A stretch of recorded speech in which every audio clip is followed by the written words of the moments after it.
ग्रहांचे संकेत, भविष्याचे चाऊल, अमोघ संवाद जाणून घ्या. कुंभ राशीच्या मित्रांनो, 15 जुलै नंतर तुमच्या आयुष्यात एक मोठा बदल घडू शकतो. कारण करिअर, नवीन ओळख आणि भाग्याची साथ या तिन्ही क्षेत्रात मोठी संधी निर्माण होऊ शकते. मात्र एक चुकीचा निर्णय, एक गैरसमज किंवा आरोग्याकडे केलेले दुर्लक्ष तुमचा फायदा कमी करू शकते. मग जुलै 2026 तुमच्यासाठी नेमकं काय घेऊन येत आहे आणि कोणती चूक टाळणे सर्वात महत्त्वाचे आहे. चला तर मग सर्वप्रथम जाणून घेऊया जुलै 2026 मधील प्रमुख ग्रहयोग.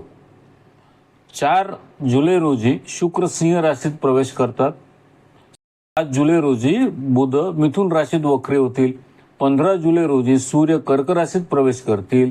मंगळ संपूर्ण महिना वृषभ राशीत राहतील.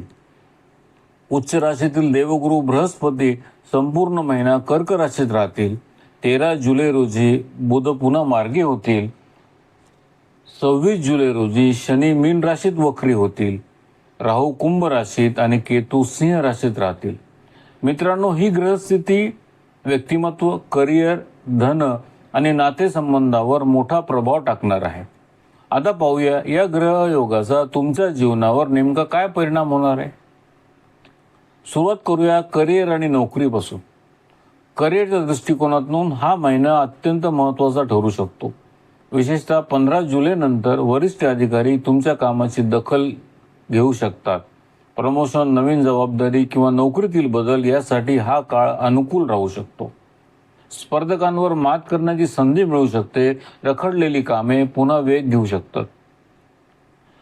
आता जे लोक व्यवसाय करतात त्यांच्यासाठी हा महिना चांगला ठरू शकतो. नवीन ग्राहक, नवीन संपर्क आणि नवीन करार मिळण्याची शक्यता आहे.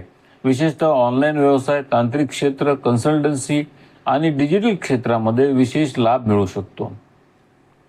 आता बघूया आर्थिक स्थितीबाबत. मिश्र पण सकारात्मक संकेत आहेत. उत्पन्न वाढण्याची शक्यता आहे.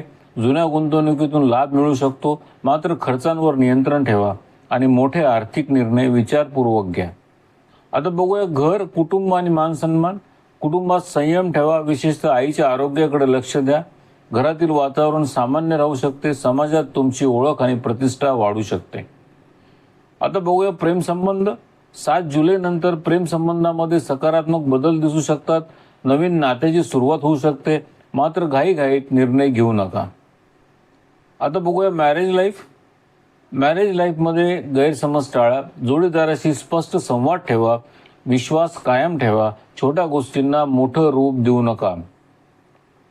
आता बघूया शिक्षण आणि स्पर्धा परीक्षा. विद्यार्थ्यांसाठी 7 जुलै नंतर अत्यंत अनुकूल काळ आहे. स्पर्धा परीक्षा, तांत्रिक शिक्षण, संशोधन आणि मुलाखतीमध्ये यश मिळू शकते. आता वळूया आरोग्याकडे. आरोग्याकडे विशेष लक्ष द्या. मानसिक तणाव, छातीशी संबंधित त्रास आणि अतिविचार काहींना जाणवू शकतो. योग, प्राणायाम आणि नियमित दिनचर्या फायद्याची ठरेल. जुलै महिन्यातल्या या महत्त्वाच्या तारखांकडे विशेष लक्ष राहू द्या. 4 जुलैला शुक्र सिंह राशीत प्रवेश करतोय. 4 जुलैला शुक्र सिंह राशीत प्रवेश करतोय. 7 जुलैला बुध वक्री होतोय. 15 जुलैला सूर्य कर्क राशीत प्रवेश करतोय. 23 जुलैला बुध मार्गी होतोय आणि 26 जुलैला शनी वक्री होतोय. या महिन्यात विशेष सावधगिरी कशाची बाळगायची आहे. घाईघाईत निर्णय घेऊ नका. कुटुंबामध्ये वाद टाळा. आरोग्याकडे दुर्लक्ष करू नका. नात्यांमध्ये पारदर्शकता ठेवा आणि खर्चांवर नियंत्रण ठेवा. अंतिम निष्कर्ष. कुंभ राशीच्या मित्रांनो, जुलै 2026 हा तुमच्यासाठी नवीन ओळख, करिअरमधली प्रगती आणि नवीन संधीचा महिना ठरू शकतो. विशेषतः 15 जुलै नंतर अनेक गोष्टी तुमच्या बाजूने फिरताना दिसू शकतात. योग्य निर्णय घ्या, संधी ओळखा आणि संयम ठेवा. कारण तुमच्या यशाची सुरुवात आता होऊ शकते. कमेंटमध्ये नक्की सांगा तुमची रास कोणती आहे आणि जुलै महिन्याकडून तुम्हाला सर्वात मोठ्या काय अपेक्षा आहे. व्हिडिओ आवडला असेल तर लाईक करा, शेअर करा आणि चॅनलला सबस्क्राईब करायला विसरू नका. जय श्री कृष्ण.